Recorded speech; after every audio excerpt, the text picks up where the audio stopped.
Fue tanta la pasión lectora en mi lejana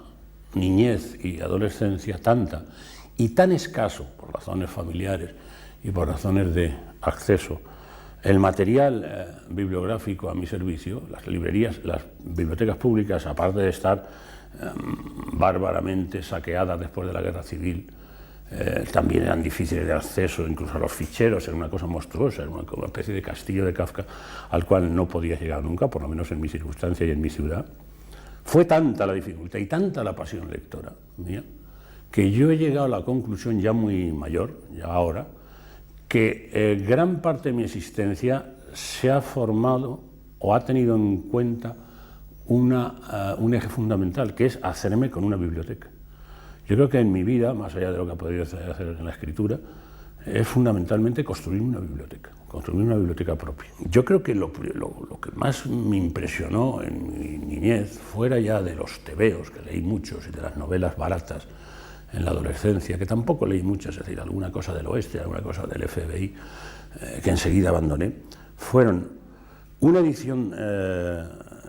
me parece que era de Calleja, por supuesto muy expurgada para niños, pero preciosa, de 1900, que me regaló una hermana, una amiga de mi madre, de Las Mil y una Noche, una selección, y con grabados en madera y en acero, bellísimos, esa edición de Las Mil y una Noche. La colección de cuentos que se ha llamado por aquí El Ruiseñor y la Rosa, de Oscar Wilde, que me leyó mi madre antes de que yo posiblemente pudiera leer con solvencia, y que luego he pensado con ironía que la pobre mujer pues no reparó que los cuentos de Wilde, que muchas personas conocerán, se caracterizan por la propia constitución sentimental de Wilde, que es un escritor genial, por el sadismo extremo. Enseguida yo tuve la gran suerte en el instituto de contar como catedrático de lengua y literatura a un hombre realmente peregrino y fantástico, que era un yerno de Valle Inclán, un yerno judío, un judío tangerino, que por razones políticas estaba más o menos desterrado en un instituto público de Albacete, y que era un hombre con una cabeza muy propia de judío y muy propia naturalmente de liberal y de hombre un poco trastornado por lo que había sido de su vida y por las represiones que habían tomado el franquismo después de la guerra, y que nos explicaba a niños analfabetos y de familia de clase media de una ciudad de provincias en los 40-50, pues lo que ocurría en el Café Gijón de Madrid. Pero hay algo que está en el destino, o que está en las determinadas conexiones que desconocemos, pero igual que yo traté de no ser un niño, un repelente niño Vicente en el Instituto de Albacete, pero sí sé que en las clases de don Jerónimo Toledano, no así en las de química o en las de matemáticas, pero me ponía en primera línea porque que me contara historias de los enjuagues literarios de la actualidad madrileña de aquellos años, o historias de su yerno o de don Miguel de Unamuno, a mí me parecía que aquello era estar en lo absolutamente paradisíaco. De manera que por ese camino, por tener un mentor tan absolutamente pintoresco y sui generis, me aficioné muchísimo al 98, y en los 50, prácticamente en las meritorias ediciones de Austral, Argentina, que circulaban ya en las buenas librerías de España, pues leí prácticamente casi todo el 98, o gran parte de los libros del 98, excepto Azorín, que se me atragantó. Azorín lo recuperé luego en los 80, de manera que ese fue otro de los impactos poderosísimos en mi adolescencia de formativa, que fue el 98 español. Y al lado del 98 español, algunos internamientos o internadas, mejor dicho, en términos, en parangones futbolísticos, por la generación siguiente, es decir, por la generación de Ortega. Entonces yo leí con mucha asiduidad a don José Ortega y Gasset en los 56, porque también tropecé en el instituto con un alumno que había sido un profesor valenciano, que había sido alumno suyo en Madrid antes de la Guerra Civil, y con don Ramón Pérez de Ayala, que era un escritor que ahora nadie lee, pero que el primer Pérez de Ayala, en la línea y en el discipulado de Leopoldo Alas Clarín, pues era una maravilla. Y yo diría que los libros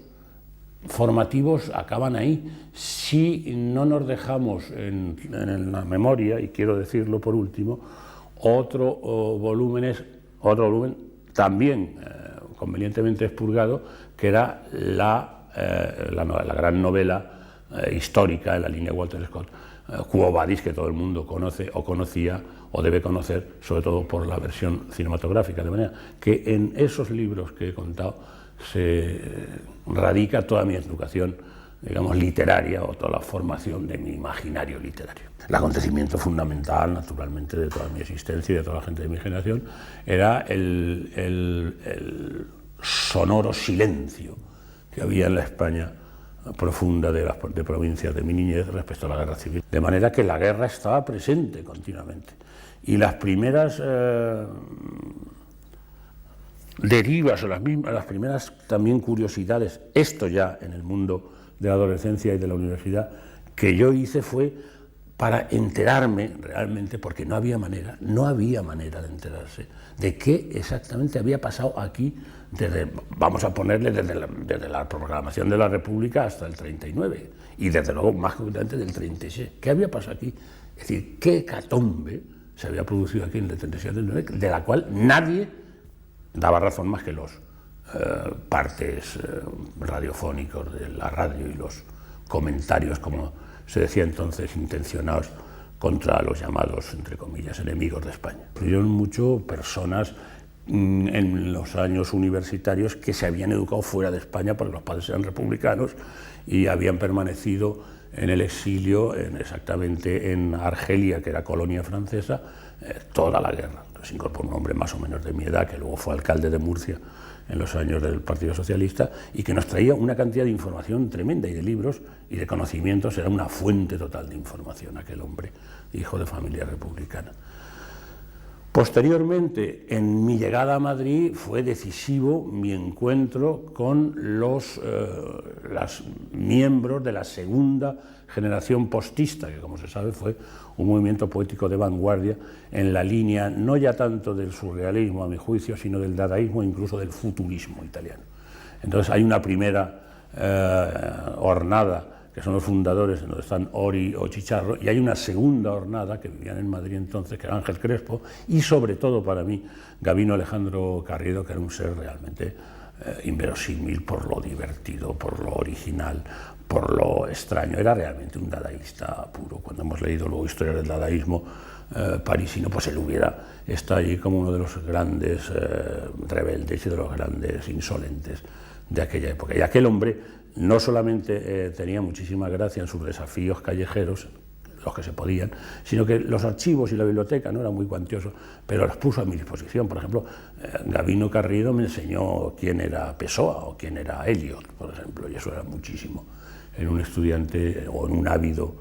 aprendiz de escritor del Madrid de 1963. Y por fin, para no agotar la nómina, también fue tan importante como ninguna la presencia luego y la amistad y casi la hermandad que yo tuve con escritores mayores que yo, y curiosamente no poetas sino narradores. Es decir, yo tuve una amistad que me gusta y creo justo calificar de fraternal y en algún momento fraternal filial, con escritores de muchísima categoría como eran y personas de muchísima categoría, eran Juan Benet, Juan García Hortelano y por fin Carmen Martín Gaite, los tres, por desgracia y para mi desgracia, desaparecidos.